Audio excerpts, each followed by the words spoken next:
So what is up, everybody? Today we're going to be talking about I Saw the TV Glow. And if you're like me, you're probably thinking, it's a pretty terrible title. But nonetheless, stick with me. This is A24's most recent movie, and I always preface stuff I do by them by saying if you've seen an A24 movie, you kind of know what you're getting into with these movies nowadays. They're pretty similar in tone, pretty abstract, pretty weird. And immediately starting off, I'm going to let you know that as usual, this movie was kind of mismarketed the way they described this movie, the trailer. You kind of go into it thinking it might be a horror movie, a psychological horror movie. It's none of that. Kind of like a coming of age tale, a little bit of like a drama, character study piece. So just know when you go into this, it's not going to be a thriller. It's not going to be scary in any capacity. And as I said, this is an A24 movie. So I went into it with the expectation it was going to be pretty artsy and cerebral, like a lot of metaphors, things like that. And it was even more cerebral and artsy than I thought, like less thriller, less horror. So again, be warned if you're going into it thinking it's going to be that type of movie, it's not. But regardless, since this movie's not really a plot movie, it's more of a character movie. What this movie's actually about, you follow these two characters, mainly this one kid, and you follow them at three parts of their life: when they're young kids, young adults, and when they're in old age. And when you meet the main character of this movie when he's a young kid, you find out that his mom has cancer. He's kind of like a social outcast kid, doesn't seem like he has any friends, he's always alone. And his dad, you can tell, is kind of like a hyper masculine guy, because the few lines he has in this movie, he's always referring to his son as like, why are you watching girl shows? Things like that. So you kind of can imply that the main character is gay. And he goes on to befriend the girl, who is also a closet lesbian, has an abusive stepdad. So you form a little bit of a friendship between the two as they kind of use some escapism from the trauma they're experiencing in young childhood. Because none of these characters has friends, as I said, they're both social outcasts. What they end up doing is bonding over the show that plays once every Saturday night called The Pink Opaque. It's kind of like, think Buffy the Vampire Slayer, like a ripoff of that in a way.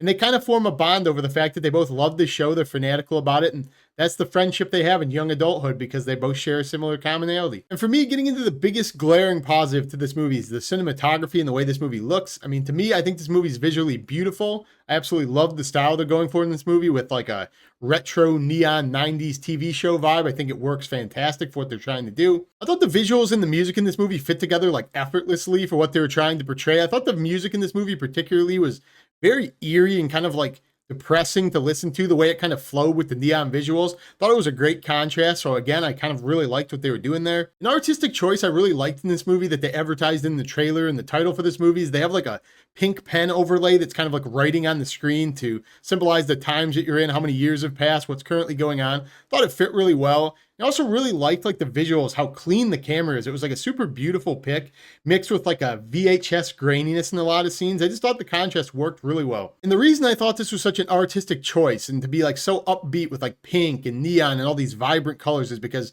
basically nothing else in this movie is upbeat. If there was one word I could use to describe this movie, it would be haunting. When you get back to the point of this movie, obviously these two form a bond over this show, The Pink Opaque, this weird, like cerebral, creepy television show they watch every Saturday night, but it's obviously not really the point of the movie. I mean, to me, this movie's just a story about finding meaning in an overwhelming world when you're like a team. Before you have that sense of identity, you don't really know what your purpose is, especially for, I would assume, LGBTQ teens who are kind of confused. Because these two characters legitimately in their young adult life have nothing else going for them besides this show. That's all they bond over. It's all they care about. The show that they actually bond over really just serves as something to kind of get lost in, you know, something to expend your energy and find purpose in, something to dissociate from reality a little bit with. And to me, that's a pretty haunting message because I know that's how a lot of people feel, you know, like someone who could possibly wait all week, every single week for a 30-minute block because they have a friendship they could bond over the show with. It's not even about the show. It's just the idea that you wait that long for a connection of any sort. It's kind of haunting to me. Even when our main character is not watching the show, that's all he thinks about. That's all he reads about. That's all he looks forward to every single week. You just really feel bad for this guy's character. I think it's acted really well, the guy who plays Owen. What this movie does really well, in my opinion, is when you follow Owen around into his teenage years, into his adult years, they do a good job at like highlighting how human priorities change as you age, like how the concept of time changes as you age. Like it feels like time's speeding up. We all kind of relate to that. It feels like life's passing us by a little bit. I feel like it's kind of like a good tale in this movie of them showcasing that, you know, as you get older, you look back on your life, it feels like life might have passed you by in some ways. Maybe you have regrets about things you could have changed, how you kind of, this guy particularly, he dissociated a little bit. He kind of hid who he was, what he wanted to be. He just hid behind the show. And the older he gets, the more comfortable he gets with this concept. It just feels like time's picking up over and over again. We have so many insignificant things in our life that at certain times, depending on like how important they need to be, can be so impactful at the times we encounter them. It does also kind of highlight like why nostalgia might be such a powerful drug for so many people. And regardless of how you feel about this movie, whether you like it or not, I feel like the one glaring positive takeaway that you'll have to this movie when you leave watching the movie, I feel like this movie is one of the best movies I've ever seen for what it's trying to accomplish of capturing the human experience at its lowest, an actuality of how it is to feel like you're alone, you don't have anybody going for you. Like, I'm sure there's going to be so many people that leave a theater relating to this message to the core. That's not to say this movie's not without negatives, because to me, this movie had some glaring negatives. The biggest one being to me is that it was just way too weird for me personally. And, you know, I always preface saying like movies can get to be A24 as fuck. And this movie goes full A24. I mean, this movie gets to be so weird and cerebral towards the end. It was just a little bit too weird for me. I couldn't stick with it. Again, that's just a personal limitation for me. I mean, A24 is always like this for me. Like, some movies know how to toe the line, some go way too far, not far enough. This was one of the ones that just got a little bit too weird for me.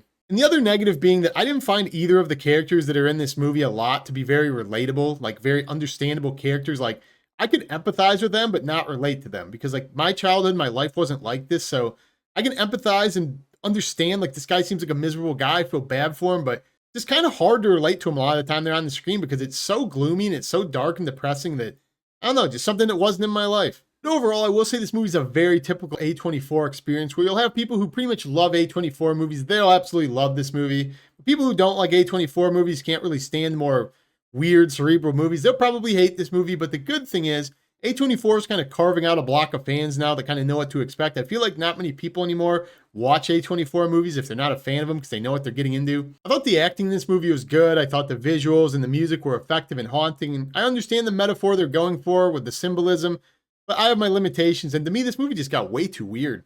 I mean, I would say this movie's okay to watch if you have nothing better to do. I feel like this movie's going to bring in like two different crowds of people. It's going to bring in like these like horror thriller fans, and they're going to be misled and probably hate this movie. But at the same time, you're probably going to have like some young teens, some demographic who's really going to connect to this movie. I think it speaks for them, and they're probably going to love this movie. It might be like a profound changing movie for them. I don't regret seeing this movie. I thought this was a unique experience. I'm glad I saw it. Definitely won't watch it again. Have you seen this movie? Do you plan on seeing this movie? If you have, comment down below. Let me know. If you haven't subscribed already, what the hell are you waiting for? As always, there's going to be more scary and new release videos to come, but that's all I got in this video. Peace.